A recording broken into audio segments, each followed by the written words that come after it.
Sometimes the world looks like you ain't ever seen it before. Stuck behind never-ending windows, all you need is a door. Searching for something to put a smile back on your face. Just remember, in unusual times, it can come from an unusual place. You need a partner for the ride, 'cause everybody needs a Clyde. So set your worries to the side. Just ask, say the word and I'll be there. Just ask, you know the greatest things in life all come in a pair. They say hindsight's 20/20, but that ain't far enough behind me. So if you want the sweetest honey, I think hindsight's 1990. There's no need to pretend I got a hand I can lend, 'cause when you really need a friend, just ask. Shit 90 shows taught me. Shit 90 Shows Taught Me was not filmed before a live studio audience. Are you ready to slay another day? So are we. Welcome back to Shit 90 Shows Taught Me. I'm Jess Sterling here with my co-host, Sara Fergenson. Sarah, how are you? Jess, I just got out of the hospital. It was a horrible illness of terrible episode of Buffy the Vampire Slayer. I've barely recovered. I'm feeling better though. Yeah, I have to say this one was fine. Like, it wasn't offensive. No, but it was not just offensive. fine, I would say. I would say it's a waste of my life, but That's well then. It's more so our friend and everyone else's, Todd the librarian, did let us know that apparently this was originally a script written for season 1. And then they updated it, obviously, because we have Cordelia and Xander dating and all of those other things. But they updated it for season 2. But it feels like a season 1 episode. Like, it has that energy. Yeah. I feel that makes a lot of sense. I can definitely see that. And as we all know, I don't really have a problem with Monster of the Week episodes. It's just that I kind of feel like we did this already. Yes. Okay. I was going to say the same thing. Like, we have the sick kid in the hospital. Like, people are attacking him. Like, we've kind of been here, done that. And obviously, I am not a horror expert. We would have to talk to our friend Todd. But, like, is this not just Freddy Krueger? Like, is that what we're doing here? Because it feels like it's just Freddy Krueger. Freddy Krueger, I think, haunts you in your nightmares and then, like, kills you. I think that there's actually a dream element, which I know for a fact that we got last season, which is kind of the episode that I'm referring to. So, but yeah, it just feels so familiar. The monster definitely kind of looks like Freddy Krueger-ish. Right. I don't know. I just was like, whatever. And I think like what this show does so brilliantly at times is setting up those like little breadcrumbs. And then when you get the full loaf, eventually it's like very rewarding. If Buffy had mentioned her cousin that died and that trauma, which I do find interesting, I think that any backstory, especially from childhood, I think is really interesting. If they set the scene, then I think I would have been a little bit more compelled, but they're like, oh yes, don't you know, there is a cousin that has died when they was a child and Buffy was there. And it's like a huge like character building or like a character, like a huge moment in her life that has affected her and who she is today. And I just wish that like, I forget what the kid that her cousin's name was. Olivia. No. Does it matter? She's not coming back. So she's dead. She's not coming back. So I kind of just wish that it probably would have just been much more interesting and rewarding if we got a little bit of that, but it's fine. we'll talk it out, and then we'll like not really have to talk about it again. Yeah, I just think this is, we run into this a lot with shows from back in the day, back in the 90s. They have like a 20 some odd episode order, and there's gonna be filler, there's gonna be fluff. I Mhm. think if you were to recreate Buffy nowadays and you were looking at like maybe a 10 or 15 episode season, this is an easy cut. This episode is gone. It does not exist. Um, and it's fine. Like there's some elements I liked, which we'll get into, Buffy sort of grieving and that possibly being one of the root causes of this like mysterious illness that she gets and kind of dealing with the aftermath of Miss Calendar's death and all of that. I did like that, but yeah, ultimately it just feels like a little bit of a silly monster of the week sort of thing when we're getting towards the end of the season. I want more progression. But let's chat about it. Season 2, episode 18, Killed by Death, which I still maintain is a stupid title, but like, because it's death is the Grim Reaper. It's still a dumb title in my opinion. But Buffy is struggling here. She's trying to do her Slayer duties, and the Scoobies are helping because Buffy is sick. And the thing is, Sarah, I don't think they ever really say what she's sick with. So she ends up in the hospital. Is it like dehydration, like exhaustion? I just thought it was some sort of flu, honestly.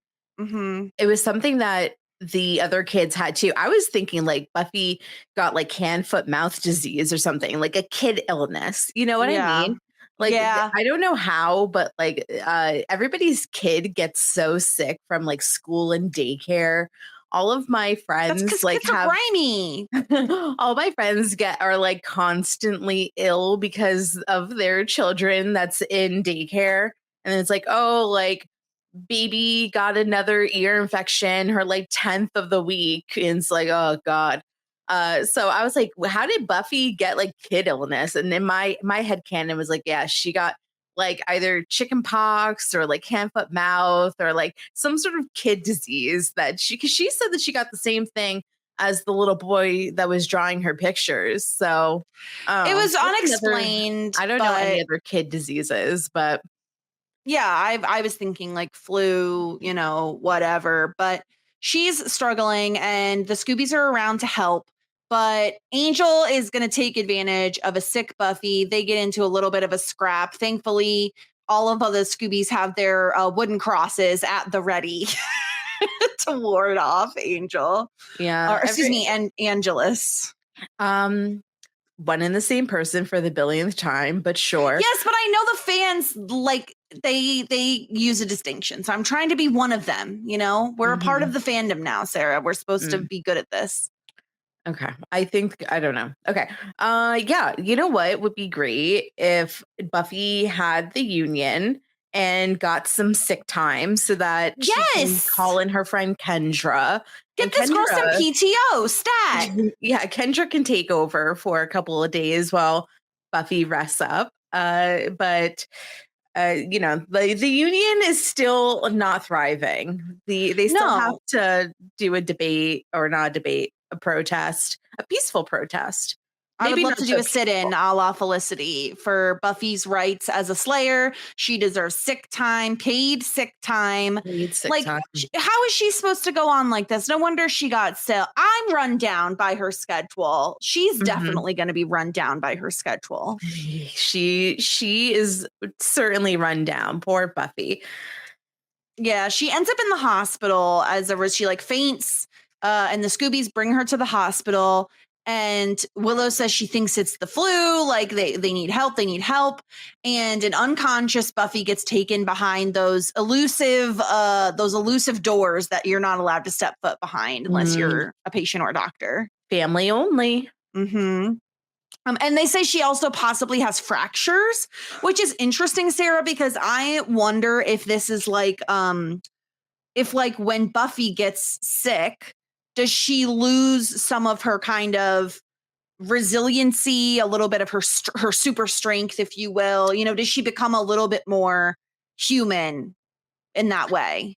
I don't know. I think that maybe it's just one of those things. I'm sorry for like our male listeners that think periods are squeamish, but You know, I'd like them to have to experience one and then come talk to me about it. Okay. So like I always get like sick when I have my period or like an infection or something. And Mhm. it's because like your body is like working overtime. So your immune system is weakened. So maybe it is something like that. Obviously, she heals really quickly. So Yeah. she still has that like super healing, super strength. Like her body is stronger than the average teenagers. So it didn't last long.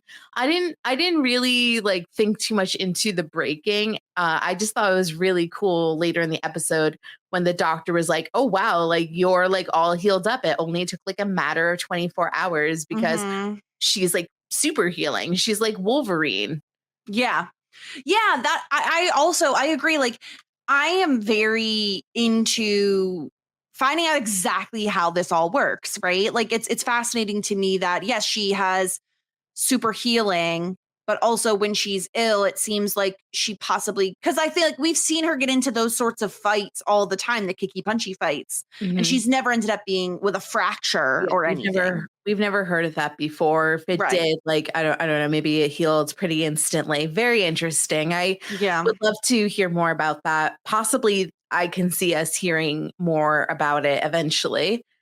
Certainly, I think like this is, falling back on a little bit. I don't have a ton of experience in these sorts of genres, but I did watch Smallville, which had Superman, a very young Clark Kent.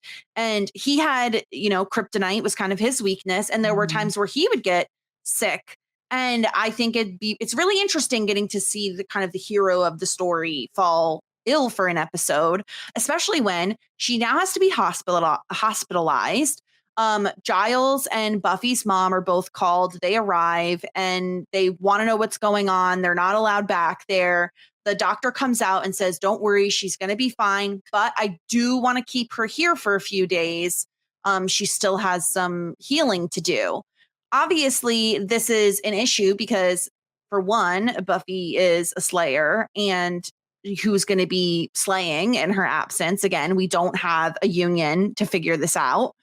And for two, she is very delirious. And Sarah, she just is like Yeah. this is like her version of being drunk, except This it's like drugged up and she just starts spouting off about vampires. This is what I fondly call the silly slippies, where you are in a delirious state, whether it be you're sick or drunk, and you get very silly and you get very slippy. And she got a case of the silly slippies, and she did the vampires, and everybody had to like gaslight her or like kind of be like, there's no vampires, or they went over, like they went along with it. Like, yes, the Mhm. vampires must be the fever. She's going Yeah. delirious.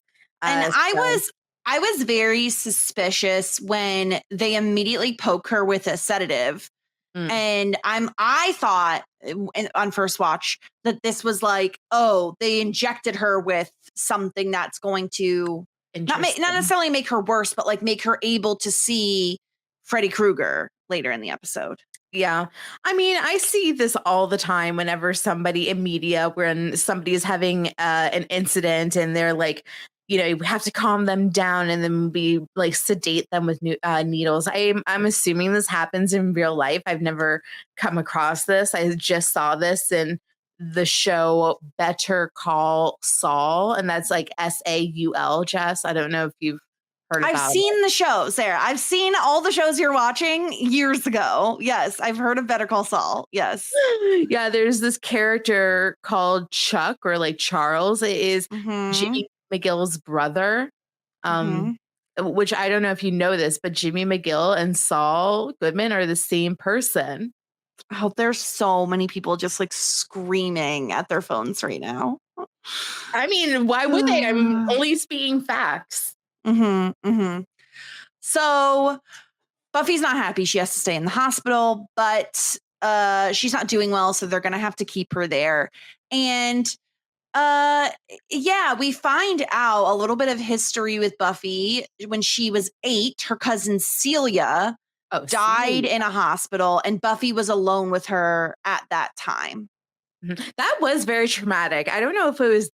I don't think it was. I don't know if it was this point, but the flashback. Number one, they did terrible casting with. I was gonna say the same thing. That girl did not look nothing like Sarah Michelle Gellar.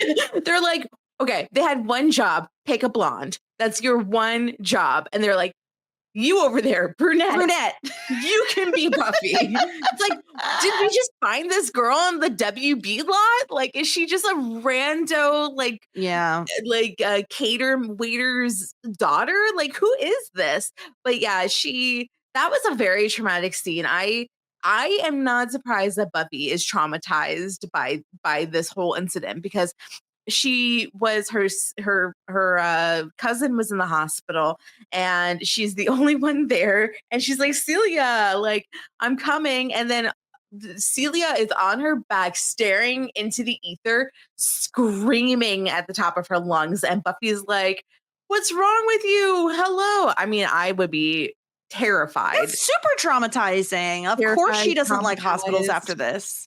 I mean, nobody likes, I don't know one person that's like, I like hospitals. I've never really had to stay at a hospital I've never stayed at a hospital overnight. Never, not once. Have you? I don't think so. I don't think so. No. Yeah. So the only thing that I would be excited about for the hospital is, like, I don't know, like the room service, but I can just. No, the food is probably atrocious. No, I mean, some hospitals. I just want the room service. And if I just want room service, then I should just go to a hotel. A hotel, yeah. So we get this interesting scene between Giles and Joyce, where Joyce is like, oh, Buffy told me about Miss Calendar, and I'm really, really sorry. Buffy said you were close. And Joyce has noticed that Buffy has been, like, off since that whole thing happened, because apparently she never gets sick, which feels like a Slayer thing, that, like, she's so healthy that she never gets sick. I agree. And this was a little bit of a nice moment. Again, why is Joyce nice to everyone except Buffy? This is just like bullshit. I mean, that's what some mothers do. Ugh, they put on a front to everybody except their own child. Mm-hmm. Allegedly, yes. So yeah, Giles leaves, and I love Cordelia. Cordelia's concern is just like, I don't know about this hospital. My friend came in here and she went in looking like she wanted to get like a nose job or something. Mm-hmm. And she came out looking like Mr. Potato. That's bad. That's bad. That means that she did not do her really research when she was picking out a plastic surgeon. Yeah. And the biggest concern for the Scoobies, not really Cordelia, but everyone else, is that Buffy is alone here and she's in a hospital, meaning it's a public place and Angel can get to her because, it's a public place. He's allowed to enter it. And so obviously this is a huge concern. Like, she needs round the clock people in this room because she's not strong enough to fight him off. And she is in a public space. He could come in and out, boom, kill her, instantly done. There's a Slayer gone. So in my mind, I'm like, okay, we need to have people posted the fuck up. Keeping an eye out for Angel at all times. Crosses galore, garlic necklaces. Like, everybody needs to be decked out. It doesn't seem very sanitary for a hospital. Garlic? Yeah, I don't know. But yeah, I mean, she's exposed. She is vulnerable. So yeah. I think that they kind of take shifts throughout the episode hanging out at the hospital. I mean, does this hospital not have visiting hours? Anybody can be here any time of day. I suppose so. I mean, I think family theoretically could be there longer, but Buffy has these choices not to. Joyce is like, fuck that, I'm going home to sleep. She's like, I gotta go to the gallery. Yeah. So Buffy's like has this weird vision nightmare situation. She sees this little boy, again, shades of the annoying one, and she sees like this Freddy Krueger like guy walking by her room. And then this is when we also get the flashback of when her cousin dies. And so she follows the little boy and she hears two doctors talking about like all of these kids. They're in the children's ward and like all these kids are not really responding to like the normal treatment. And it's not going well, basically. And so we're led to believe that, like, okay, the older male doctor is now suspicious as a result of this thing. And I, meanwhile, was suspicious of the other doctor because the other doctor was the one that poked Buffy with the syringe. But the other doctor is just a respectable Black doctor who is doing the work in medicine. She could be like Elena's, like, you know, mentor. Don't be rude. She was amazing. Who the hell's Elena? From the other show. Oh, from Felicity. I'm like, in my mind, I'm like, was there an Elena this episode? I mean, yeah, Elena, don't you remember? Ay. So Buffy leaves, but she does see the little boy, and it's so creepy. He's like, he comes at night. The grown-ups don't see him. He was with Tina. He'll come back for us. And when she asks who, he says, Death. So see, he's like basically like the Grim Reaper. Essentially, yeah. Except he only targets kids, it seems. I found it very funny that because Buffy's technically a minor, she got forced into the pediatric unit.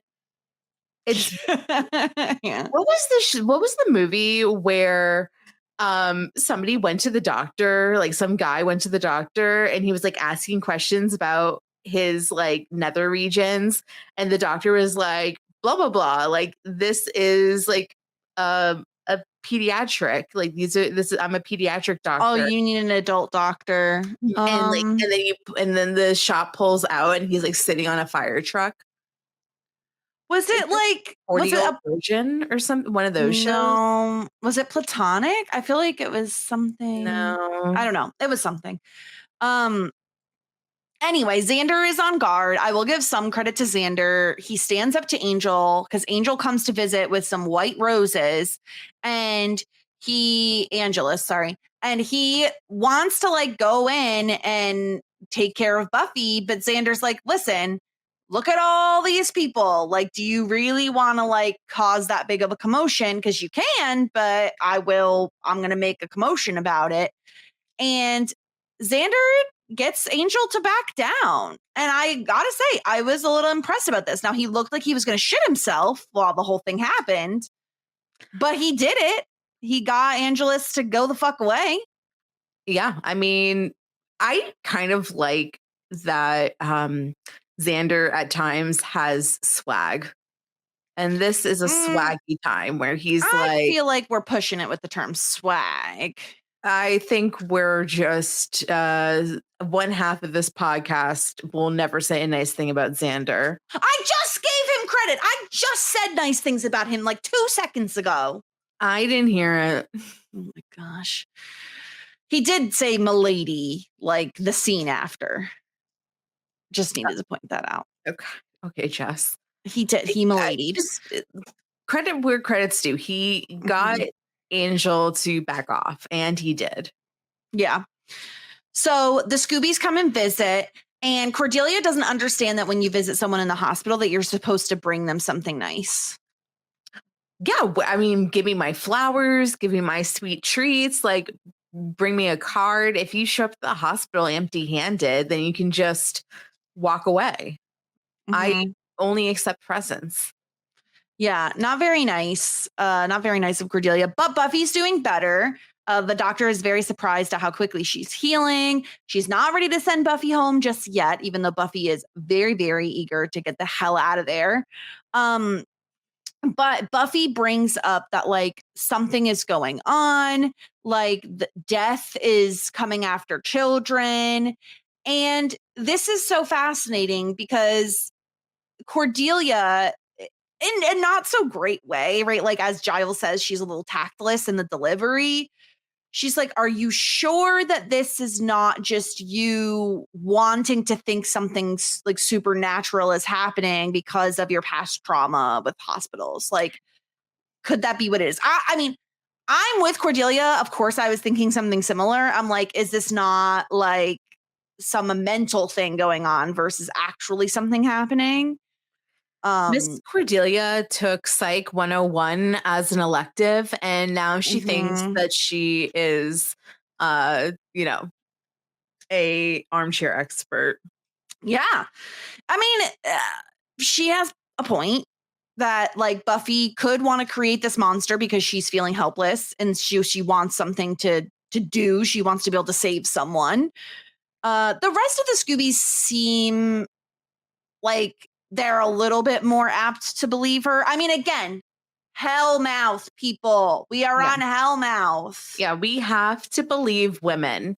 And Buffy is saying that she sees a creepy demon monster. Mhm. And there's plenty to go around in Sunnydale, for real. So Yeah. they're kind of doing research. I do love that Cordelia buddied up with Giles this time around. And she did some excellent research. And I really liked how interested she was in all of it. Yeah, she's asking questions. Giles is getting very, very irritated with her. He was not happy to be paired with Cordelia, and I don't really blame him considering his normal partner is Willow, who loves research and is like really good at it and doesn't ask questions that Giles is like when they're in it's crunch time. He doesn't have time to explain. But before that even happens, we get a different pairing of Cordelia and Xander, who are trying to go in like the pediatrics ward, and a very familiar face, Sarah, who I was like, is he going to be involved in like bad things? Because I recognize this guy, Stanford from Sex and the City. Yeah, it was so nice to see him. We, of course, saw this actor in a bunch of episodes of Boy Meets World, and then yes, Willie Garson. Well, thank you. I was trying to pull the name. I knew his name was Willie, but I kept thinking Willie Nelson. I'm like, that is not right, Sarah. That's not right. So I was like trying to get, and sadly he like passed away. But yeah, he was in Sex and the City. He was in a bunch of episodes of Boy Meets World. I'm pretty sure we saw him in something else as well that we covered, but I'm not remembering what it is at the moment. But yeah, it was so fun seeing him at so young, still no hair, but so young, very young. Yeah, and it was really delightful to see him in this episode. And I thought that Cordelia flirting with him to try to get information was amazing. I loved it. Yeah, so she's like trying to get his attention so that Xander can sneak out with the files. And she does, again, Cordelia maybe isn't the best at researching and studying things, but she does know how to manipulate people. And so that it comes in handy. And of course, as Xander's like, oh, did you have to like get so close to him? It's like, motherfucker, she saved your ass. Like, stop it. Stop it right now. And I don't really blame Cordelia. She's getting, again, like, I think, how do I want to put this? Cordelia is acting jealous, but in my opinion, I feel like she's in her own right to feel that way based on how Xander acts around Buffy. So Cordelia's like upset that he is being like obsessed with protecting Buffy and she's not happy with it. But at the same time, Buffy is in grave danger because she is ill in a public place where Angel can easily get to her. So Sarah, what was your take on Cordelia's jealousy? It kind of reminded me of Dawson's jealousy regarding Joey and Pacey in terms of like, I don't think typically Cordelia is a super jealous person, but one thing that does irk her is when it comes to Buffy. And I think that the fact that like, I think she'll always have that insecurity with Xander because she'll always know that in some way she was Xander's second choice. And I think like it's always going to be like a little like bug in her ear that's going to bother her, in my opinion. Yeah, I can see this being a problem just for them and their relationship moving forward. Because again, like, one could interpret Xander's protection over Buffy as platonic, right? It is his best friend, like one of his best friends. Of course, he's going to feel protective, Yeah. but there's a history there of Xander having feelings for Buffy. And I don't think Cordelia likes this. Like, I just, and it is very teenagery, right? It's very juvenile. It feels juvenile. But yeah, she's not so happy with it. And she's like, you know what? Fine. I'll go bring these files to Giles and you stay here with Buffy. Buffy, meanwhile, is visiting Ryan, the little boy that she saw before. And she asks him, like, and so she says, like, oh, I already have what you have, which is like you were talking about before. Again, a disease we don't ever really get a label on. But he's drawing a picture of of Death, who comes to take the children. And it's like, again, it's this Freddy Krueger looking motherfucker. Mm-hmm. Yeah. He's spooky. I don't like him. No, and I really, really don't like what he does. No, yeah, it's not nice. It's not great. And Willow and Giles, meanwhile, are doing research, and they think that could be something to the older man doctor, that like he's been in trouble in the past, like controversial experiments and risky procedures, on and on and on. But it turns out that he's actually not bad. Like he's trying to save the children, and he gets killed by Freddy Krueger, who, again, the adults don't see him, so he's like invisible to the adults, and he gets like hacked and slashed basically and like dragged away. And this is very wild because, again, like, Buffy just gets shoved by like an invisible thing. Yeah. So I'm curious. So like, does he prefer to eat children, or is it just like the most convenient thing at this pediatric hospital? Because it makes it sound like it's not very common for him to go after like adults. Yeah, that's a good question. It could be, it's either like he's a sicko who gets off on like murdering kids. Yeah. Or maybe if he's eating them, maybe they just like taste better because it's like fresh meat. Mm-hmm. I don't know. But you'd think he'd go after adults because there's just more meat on the bone, you know? Yeah, maybe. I mean, it's kind of like people that like eat veal over beef. Some people like that shit. Yeah. So, yeah, at least now Giles and the other Scoobies believe Buffy because they have a dead body on their hands, you know? And Buffy's like, listen, he's dead. Like, he killed him. Not great. He was shredded because of the, weird claw, like whatever the hell's. And the weirdest thing is that the girl, Tina, that had died was like showing signs of improvement, and then suddenly she just died. That is sad. Poor little girl. Mm-hmm. I mean, once again, if I was a parent, I would not be bringing my kid to a hospital within Hellmouth. No. Yeah, and Buffy is going to get released from the hospital, but of course now she wants to stay because she needs to figure out what's going on here. So yada, yada, yada. Were you surprised to find out that Willow wasn't playing doctor correctly as a child? Okay. Quote unquote, not correctly. Like, she was playing like a kid, not like the, ooh, I'm going to touch you here sort of vibe. Yeah, I'll show you mine if you'll show me yours sort of thing. Yeah. Yeah. I mean, there's two types of doctors in the world, and she was not the spicy doctor. Yeah. And this is when Cordelia and Giles get stuck together because Xander is on guard duty. And And yeah, I think it's Buffy and Willow are like have to look through the doctor's stuff to see if they can find any evidence or anything that would lead them to finding this Freddy Krueger motherfucker. And I enjoyed the Giles and Cordelia dynamic. I would like to see more of them together.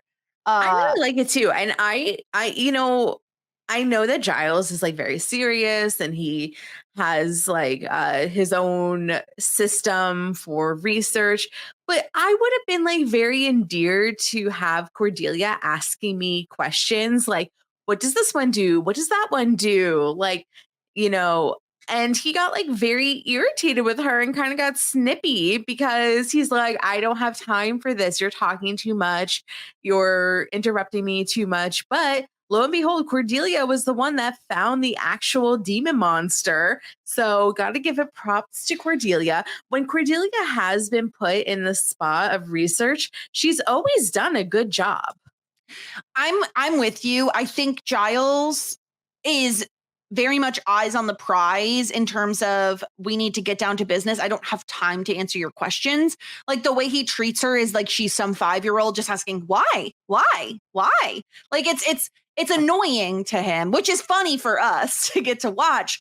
And my favorite line is when she says, "Oh, what does that one do?" And he goes, "It asks endless questions of those with whom it's supposed to be working so that nothing is getting done." And she goes, "Boy, there's a demon for everything." It's really funny. I think that Giles is someone who doesn't necessarily see the value in Cordelia yet. I do think he will. I think every person in the Scoobies has their strengths in different departments. Cordelia's is not research. And you're right. She did find the picture on the book of the Freddy Krueger monster. So she did help.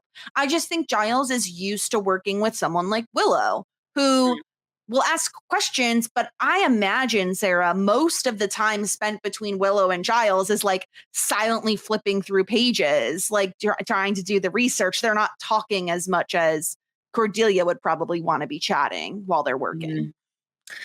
Yes, I suppose. I mean, I'm just going to defend Cordelia and just say she was doing a good job. Of course. And here's the thing, too.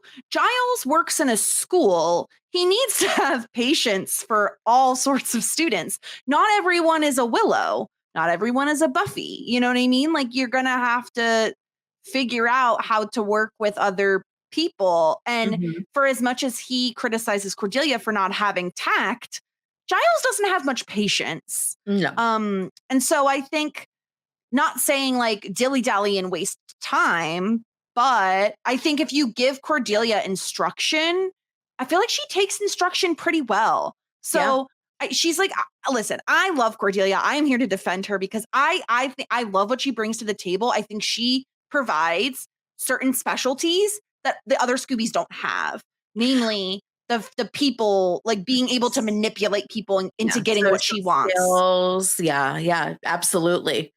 Mm-hmm. So that I did love that scene, and I do hope we get more of Giles and Cordelia together because I was tickled by their interactions. And also, can I just say, because I slid past it at the beginning of the episode, but like, please can we stop dressing Cordelia like she's a 40-year-old real estate agent? It's honestly getting under my skin so much because we've talked about this before. You know, Willow gets treated like she dresses at Oshkosh Bagosh, and it's like they don't know how, they're not age appropriate. Willow's dressed like she's 10. Cordelia's dressed like she's 40. Buffy is like the only one who actually gets to wear like cute outfits that are age appropriate. I think what Cordelia is, what they're trying to do with her is like a Cher Horowitz or like Heather's type of thing where it's like, it's like, I think they're trying to do sets, in my opinion. Like, I see what you're saying. Preppy, like, but it doesn't work as well. Like, it's not. No, because it doesn't have like a fun pattern like the plaid. I mean, actually, the Heathers had plaid too. It's just not. it reads old and not like schoolgirl, essentially. And I think it's also possibly because she sticks out so much because no one else is dressed like that. Like, it doesn't look like it is, oh, this is just a popular thing to be wearing at the time. Like, that's, in my opinion, what Buffy looks like she's dressed as. Yeah. Well, I mean, are Cordelia's like minions wearing stuff like that? I feel like we've only seen them a few times, and I don't think so. I feel like they were dressed a little bit more casually. Yeah. Like, it's like Melody. Was that her name? Yeah, Melody. Yeah. It feels like Cordelia is always dressed in business casual, and it's like, you're going to school. Yeah.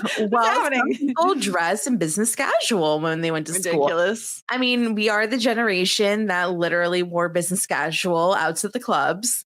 Oh gosh. So yeah, our peplum and our blazers, we had to rage out there. Terrible. Yeah. So Buffy and Willow get the marching orders from Giles, and Buffy, again, like, it's not just these children that she's met, that she's, the reason that she's doing this. It's also the thought of her cousin dying, and like, she knows it must have been this Freddy Krueger guy. And so she is like, no, I need to fix this. We need to do this right now. And so her idea is to take the serum that induces a fever so that she can see the Freddy Krueger monster and kill him. However, I get it.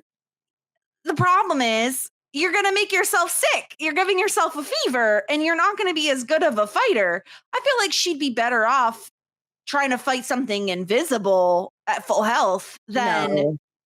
She can't even see it. I think that this made a lot of sense logically. I think, like, thank goodness for Willow, because Willow is like, no, you have to dilute it in water. You're going to give yourself a dose that's going to kill you. So thank goodness for Willow. And I think it works. She sees the monster. She eventually destroys the monster. I forget how. Yeah. Well, he has nasty fingers, first of all. I can't talk about it.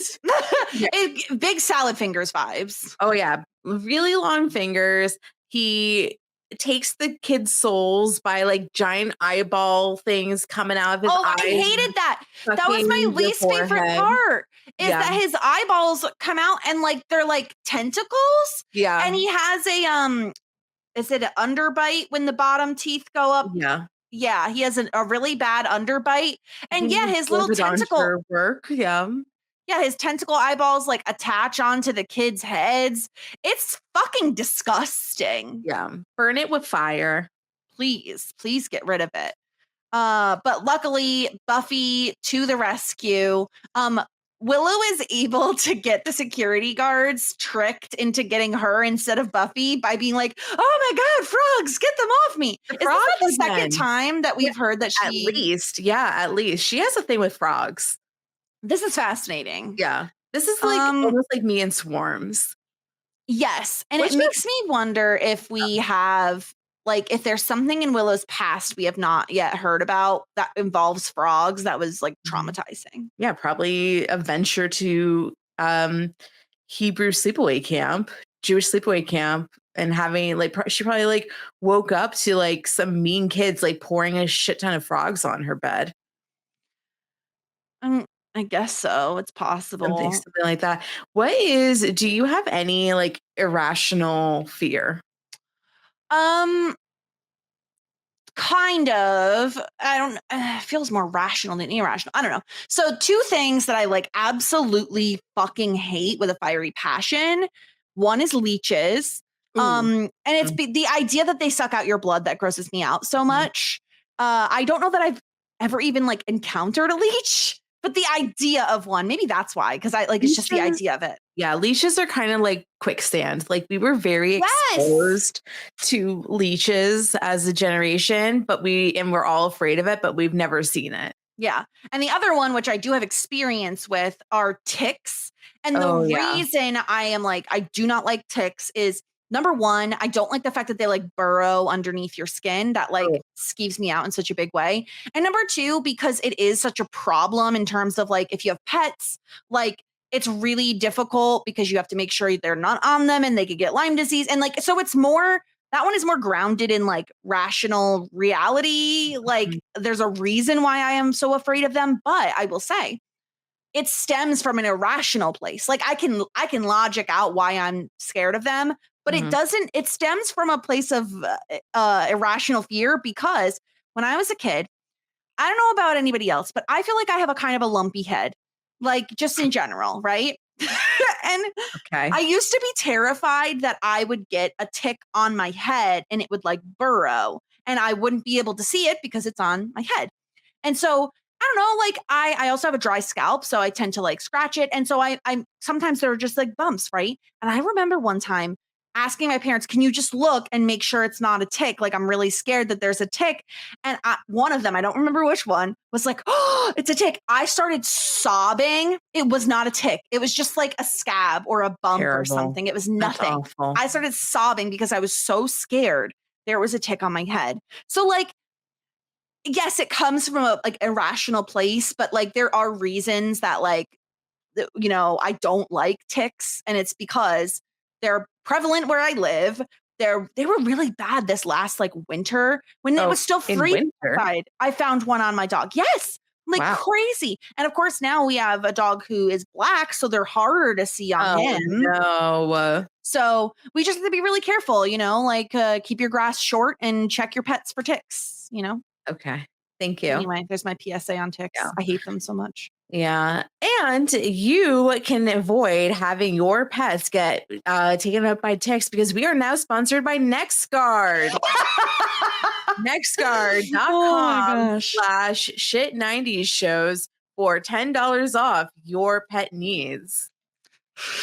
Have you heard of so now they have chewables that it's not just flea and tick. It's like flea and tick, heart guard, and everything else all in one. Yeah, I have heard about that. You too can get that for $10 off if you just go to the website and enter in our code. I will say, if you have a dog that likes to swim or get like wet in the summer, topical flea and tick is not going to do it. You need to get the edible ones for them. Absolutely. For $10. Yeah, for $10 off. Use our code. I wish we were sponsored. So yeah, back to the show. So kicky, punchy. This guy is like really beating up on Buffy. But like he's about to like suck her face off with his nasty tentacle eyeballs. But she pulls an Angelus and just snaps his neck. Yeah, that's a way to do it. Love to see that. Also, can I just say, even Buffy's hospital attire is like more chic than anything anybody else wears. Yeah, this is like when, have you ever seen those like really uppity hospital gowns that people buy when they give birth? And there's like, in which like I've bought like my friend Dina, one of those fancy hospital gowns when she gave birth to my goddaughter. And if I ever give birth to a child, I too want a fancy hospital gown. And they come in sets. They're like hospital gowns, like nightgowns, robes, like matching like baby and me sets. It's like a whole thing. I have seen this because I follow some like YouTube vloggers who've had kids. So there's like always those like what I packed in my hospital bag and like, you know, what I didn't need in my hospital bag, you know, all that stuff. Was it like fancy hospital gowns? I definitely think she had like a robe and slippers, but like slippers kind of make sense to me if you're going to be there for like a day or two and you don't want to have to like put your nasty feet on the nasty hospital floor. Slippers. But I'm not a robe person. So I don't know. I'm a like, I get out of the shower, I'm either getting dressed or I'm putting on my pajamas. Like that's it. There's no in between stage, you know? Perfect. You don't like sit out in your towel for 90 minutes? No. Do you do that? Yeah, I love that.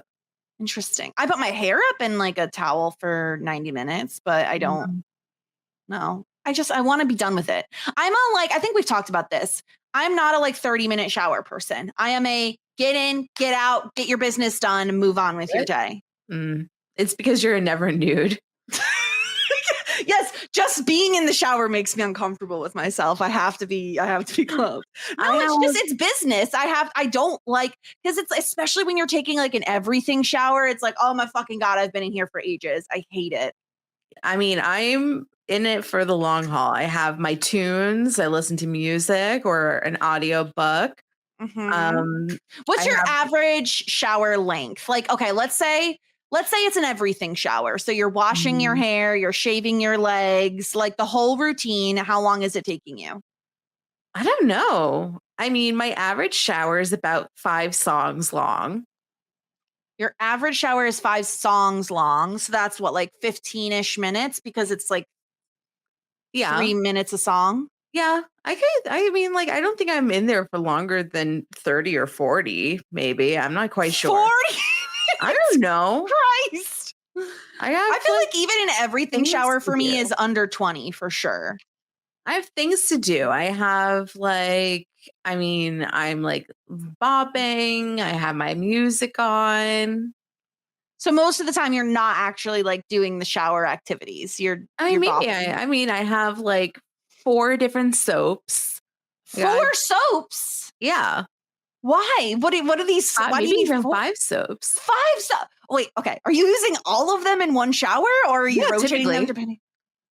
Okay, let me try to guess. Don't tell me. So we have face wash. Are you counting that as a soap? Okay. Yeah, sure. You have your face wash. Yeah. You have like maybe some sort of exfoliator.